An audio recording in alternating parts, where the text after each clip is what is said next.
anak itu seyogianya kan manut kali tiang sepa. Anak itu harusnya itu lebih menghormati, lebih menghargai kepada orang tua. Tapi ya salah satu tandanya adalah anak yang diperbudak oleh orang tuanya. Contoh misalkan niki anaknya itu wanita karir, misalkan saking karirnya mboten kober ngurusi anaknya sendiri, sehingga anaknya yang di rumah direpoti di pasrana tembai. Terus ibunya itu sudah kesulitan membesarkan dari kecil, anaknya dibesarkan, disekolahkan yang tinggi dan sebagainya. Wis gede sekarang karirnya sudah tinggi, kemudian dengan semena-mena menyuruh orang tuanya, "Pun niki mongen anake tak bayar, dibayar sih lho." Kadang enggak diparingin apa-apa, akhirnya disentak-sentaki. Assalamualaikum warahmatullahi wabarakatuh, Sobat Kemenak dimanapun Anda berada. Berjumpa kembali bersama saya Ferry Mahendra Kurniawan di acara podcast Warko Pojok Kantor Kementerian Agama Kota Mojokerto. Alhamdulillah pada siang hari ini atau kesempatan ini saya bersama seorang narasumber dari penyuluh agama. Beliau adalah Ibu Latifatur Rahmaniah SPDI. Beliau sehari-hari bertugas atau berdinas di Kantor Urusan Agama Kecamatan Prajurit Kulon. Assalamualaikum Bu Latifah. Waalaikumsalam warahmatullahi. Ini saya harus memanggil Ibu ini Bu Nyai atau Ustazah atau bagaimana Bu? Mbak. Oh Mbak. Bu Latifah, jenengan sebagai salah seorang penyuluh agama di Kecamatan Prajurit Kulon. Tugas jenengan ini bisa diceritakan apa yang jenengan kerjakan di sana atau wilayah binaannya mana saja atau bidang-bidang apa yang selama ini jenengan ampu atau menjadi tanggung jawab jenengan. Nggih. Assalamualaikum warahmatullahi wabarakatuh. Sobat Kemenak, saya penyuluh agama di KUA Prajurit Kulon. Sehari-harinya ngantornya di KUA Prajurit Kulon. Saya di bidang spesialis keluarga sakinah dan halal. Produk halal. Alhamdulillah Bunda. Jangan menyempatkan waktu untuk menyapa Sobat Kemenak sekalian di tengah kesibukan yang cukup luar biasa karena akhir-akhir ini kan di masa PPDB, MOS dan lain-lain teman-teman penyuluh saya lihat banyak sekali kegiatannya. Bu Latifah, kita sekarang ada di edisi kedua ngaji kitab yang kemarin sudah digagas oleh teman-teman rekan-rekan penyuluh yang sudah diawali oleh Ustadz Wajih di bab pertama kemarin. Mungkin nanti jenengan akan melanjutkan di bab kedua untuk menerangkan apa yang menjadi kajian kita pada kesempatan hari ini. Monggo Ibu. Bismillahirrahmanirrahim. Kitab yang kita kaji pada siang hari ini adalah lanjutan dari bab kemarin, kitab Arba'in Nawawi, yang dalam hal ini adalah hadis yang kedua. Hadis ini diriwayatkan oleh sahabat Umar radhiyallahu an, yang mana dalam hadisnya itu intisarinya kami boten membaca dengan makna Jawa lengkap. Pada intinya dalam hadis tersebut dijelaskan ketika itu Nabi sedang berkumpul bersama para sahabat, kemudian ada seorang laki-laki yang datang yang mana dengan pakaian yang sangat putih bersih, rambutnya begitu hitam rapi, tapi sahabat yang ada di situ tidak ada yang tahu beliau ini siapa. Padahal tidak ada tanda-tanda bahwa seorang musafir. Maksudnya kalau orang musafir itu kan kelihatan yang mungkin bajunya lusuh, wajahnya kusam, berkeringat atau bagaimana. Ini tidak ada tanda-tanda musafir, tapi di antara kita tidak ada yang kenal. Lah, dari situ itu lelaki tersebut langsung menghadap di depannya Nabi, kemudian kedua lututnya ini ditempelkan di hadapan lututnya Nabi dan meletakkan telapak tangannya di atas pahanya. Kemudian lelaki itu bertanya kepada Rasulullah, "Ya Rasulullah, akhbirni anil Islam." Ya Rasul, berikan tahu padaku tentang Islam. Apa Islam itu? Kemudian Rasulullah menjawab, "Al-Islam anta syahada alla ilaha illallah wa anna Muhammadar Rasulullah." Islam itu adalah bersaksi bahwa tidak ada Tuhan selain Allah dan Nabi Muhammad adalah utusan Allah. Kemudian Islam adalah sholat, zakat, puasa dan haji. Kemudian setelah bertanya dan dijawab oleh Rasulullah demikian, lelaki itu malah menjawab, "Shodakta, kamu benar." Lah, para sahabat itu semuanya terheran. Loh, lelaki ini yang kita tidak tahu ini siapa, Habis bertanya kok dibenarkan sendiri. Terus kemudian lelaki tersebut bertanya lagi, fa akhbirni anil iman. Ya Rasul, berikanlah tahu kepada saya apa itu iman. Rasulullah masih dengan santainya menjawab, iman yaitu antuk minabillah wa malaikatihi wa kutubihi wa rusulihi wal yaumil akhir wa tu'minu bil qadari khairihi wa syarrihi. Iman itu ya, sama Nabi dijawab, iman itu berarti percaya pada Allah, pada Rasulnya, pada kitabnya dan ila akhirihi. Kemudian lagi-lagi lelaki itu tadi menjawab, shodakta, kamu benar. Lah orang-orang semuanya kaget. Fa'ajib tuh. Kemudian orang-orang itu semua ajib. Nah saya heran, ini takok kok dijawab-jawab dewe. Kemudian lelaki tadi dilanjutkan lagi, masih bertanya lagi pada Rasulullah, qala fa akhbirni anil ihsan. Ya Rasul, berikanlah tahu padaku apa itu ihsan. Kemudian Rasulullah menjawab, qala anta'budallah ka'annaka tarahu fa illam takun tarahu fa innahu yaraka. Ihsan itu adalah ketika kamu menyembah Allah seolah-olah kamu melihatnya. Itu namanya ihsan. Jika kamu tidak melihatnya maka Allah itu melihat sampean. Jadi ihsan itu merasa bahwa dirimu itu selalu diawasi oleh Allah. Dijawab seperti itu oleh Rasulullah. Kemudian seorang laki-laki tadi bertanya kepada Rasulullah, ya Rasulullah, fa akhbirni anisa'ah, beritahukanlah padaku tentang kiamat. Kemudian Rasulullah menjawab, mal mas'ulu anha bi'a'lama minas sa'il. Tidaklah orang yang bertanya lebih tahu dari yang ditanyai. Cik ngerti sampean timbang aku. Qala fa akhbirni an amarataha. Kalau amaratiha, kalau gitu tanda-tandanya apa? Tanda-tandanya kiamat. Lelaki tadi masih melanjutkan pertanyaan seperti itu. Kemudian Rasulullah menjawab, antalidal amatu rabbataha. Salah satu tandanya kiamat adalah budak yang melahirkan tuannya. Padahal logikanya itu ada tuan dulu baru budak. Nah, tapi kali ini budak yang melahirkan tuannya, salah satu tandanya. Kemudian tanda berikutnya, wa antarul hufatal arata al-alata ri'a asya'i yatatawaluna fil bunyan. Jika melihat orang yang bertelanjang, maksudnya telanjang kaki mboten sandalan, sing angon wedhus yang menggembala kambing, pangapunten campuran bahasanya. Yang berlomba-lomba bermegah-megahan dalam meninggikan bangunan. Karena mungkin isyarahnya begini, kalau orang itu menggembala kambing, kalau orang itu merupakan pekerjaan, gambaran orang yang kondisi ekonominya rendah, yang ekonominya itu pas-pasan, biasa-biasa aja, tapi malah berlomba-lomba untuk meninggikan bangunan, damel sumbung-sumbungan, omahku luwe apik di omahmu. Gak duwe tapi sombong. Nah, summan tolaqoh. Kemudian habis dijawab seperti itu sama Nabi, lelaki tadi pergi. Nah, falabitu maliyan summa qala ya Umar atadri minasail. Kemudian setelah lelaki itu pergi, Rasulullah itu tanya, sahabat Umar, kamu tahu siapa tadi orang yang bertanya? Nah, qultu Allahu wa rasuluhu a'lam. Ditiru sama sahabat Umar. Dijawab begini, Allah dan Rasulnya lebih tahu. Aslinya kata sanjang boten semerap ngoten nawa. Allah dan Rasulnya lebih tahu. Ini juga sebuah pelajaran bahwa kalau tidak tahu jangan menebak-nebak, mending jawab mawon ndak tahu. Jangan nekat nggih. Nekat sok-sok ngerti. Sok-sok ngerti. Kemudian Rasulullah menjawab, fa innahu Jibril. Sesungguhnya orang yang datang itu tadi malaikat Jibril. Atakum yu'allimukum dinakum. Jibril itu datang padamu untuk mengajarkan padamu tentang agama.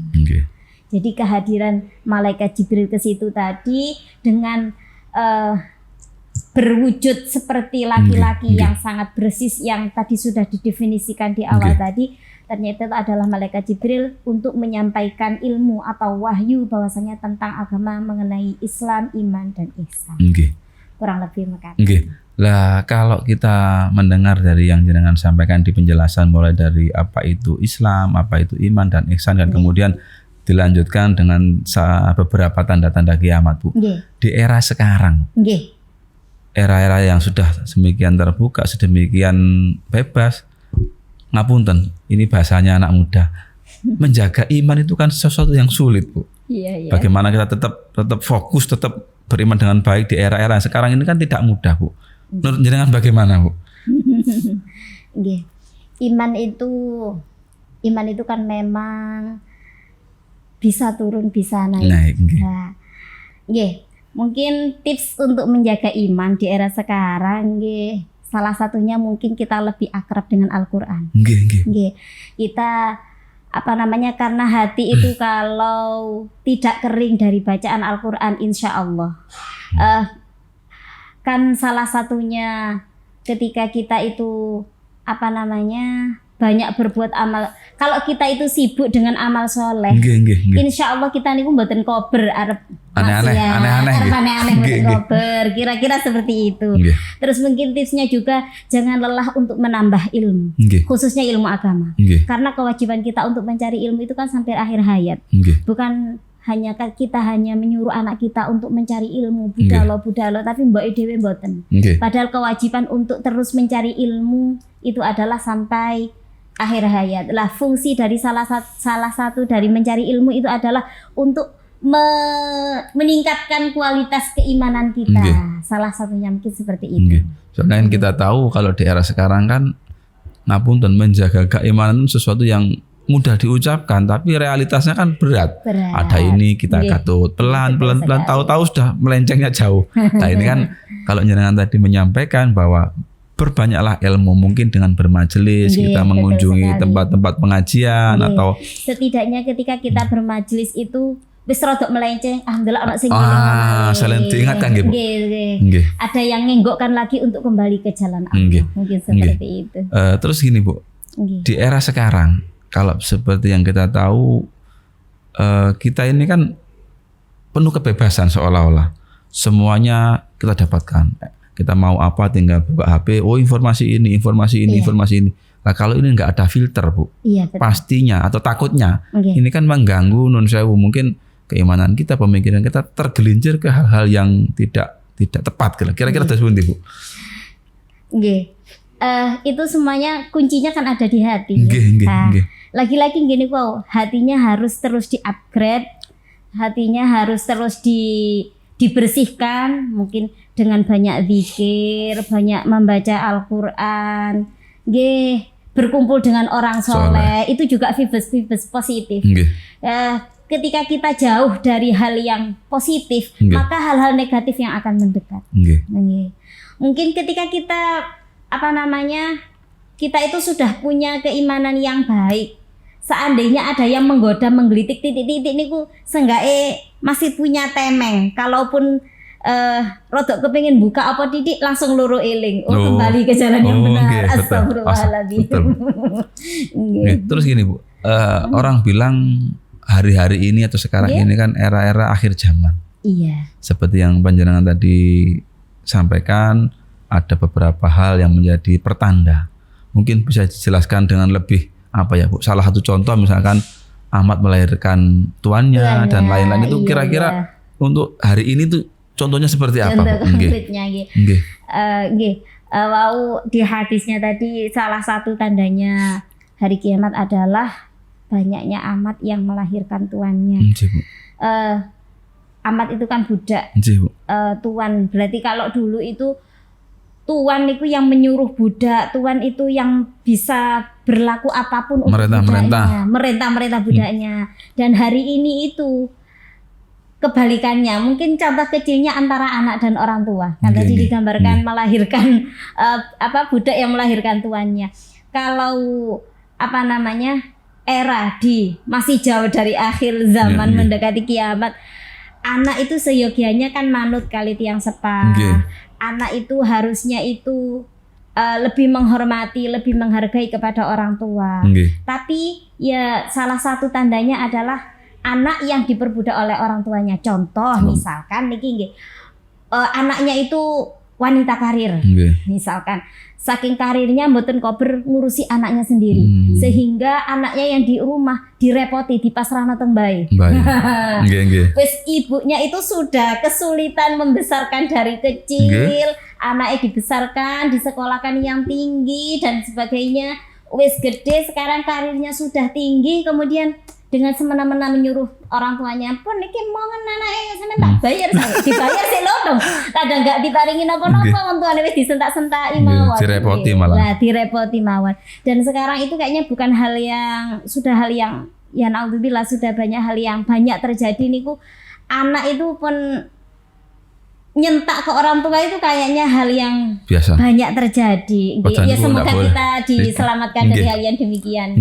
Jadi tanda-tanda kiamat itu kan seperti tadi yang disampaikan, orang bermegah-megahan, ya jor-joran. Itu kan salah satu yang kita amati betul hari ini, Bu. Misalnya HP ini, koncoku HP ini nyari, aku tak niru. Itu kan juga sebuah esensi dari kita ingin bermegah-megahan. Terus jenengan bagaimana, Bu? Ngapunten mengendalikan rasa-rasa seperti itu kan, ya kita nggak ketinggalan zaman itu ya izin tuh. Tapi kan bagaimana sih menjaga hati, bukan menjauhkan ya, mengerem. Kira-kira terus pun, Bu. Kalau kita ngikuti tren tuh memang nggak ada habisnya. Terus kalau kita itu pengen yang baik kayak punya teman itu ya lumrah manusiawi, Tapi memang makanya itu ada makalah itu, kalau dalam hal dunia jangan melihat yang seatasmu.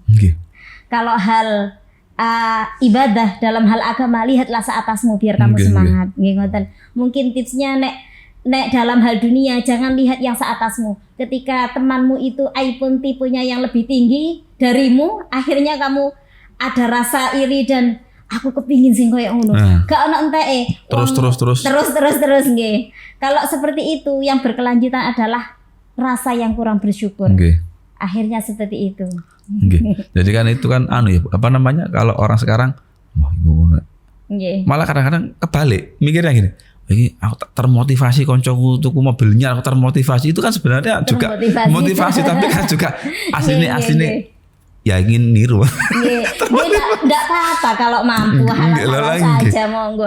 Yang jadi contoh di tanda hari kiamat ini tadi kan tidak mampu memaksakan diri. Akhirnya utang-utang, akhirnya nek pun kebelet utang niku pun pikiran ruwet, akhirnya keimanan niki lagi. Boleh mundelin. Jadi kalau tadi bisa disimpulkan kan berbagai hal tadi diawali dari penjelasan apa itu Islam, kemudian iman dan ihsan dan merujuk kepada beberapa tanda hari kiamat. Adakah pesan-pesan untuk sobat Kemenak sekalian sebagai bekal lah kita mengarungi hidup kita, teman-teman sekalian agar punya pegangan? Monggo. Mungkin yang berat itu di ihsan tadi kita merasa kita harus merasa bahwa apa yang kita lakukan itu dilihat oleh Allah. Itu yang penting. Karena kalau kita itu merasa dilihat Allah, insya Allah mau semena-mena, arep neko-neko, mau berbuat yang tidak baik itu ada rasa takut. Tapi rasa itu yang tidak selalu ada di rasa kita. Dan rasa itu mungkin yang harus dipertahankan, yang harus terus dipupuk, bahwasanya harus merasa kita diawasi oleh Allah. Karena kalau orang selalu merasa diawasi oleh Allah, mungkin bekerja juga jadi bekerja yang baik, amanah, yang sportif, jadi anak didik yang baik, kemudian menjadi hamba yang soleh karena selalu merasa dilihat Allah. Mau berbuat tidak jujur, mau berkata tidak jujur, mau berbuat yang tidak baik, insya Allah akan tercegah. Maksudnya mboten situ. Ada remnya. Mungkin itu pesan akhir saya. Mari harus merasa dilihat oleh Allah. Belajar walaupun kami sendiri yang berkata tidak lebih baik dari yang dikatakan. Nggih, Bu, terima kasih bincang-bincang kita dan juga kajian dari kitab Arba'in Nawawi tadi. Semoga bisa memberikan manfaat dan pencerahan bagi sobat Kemenak sekalian.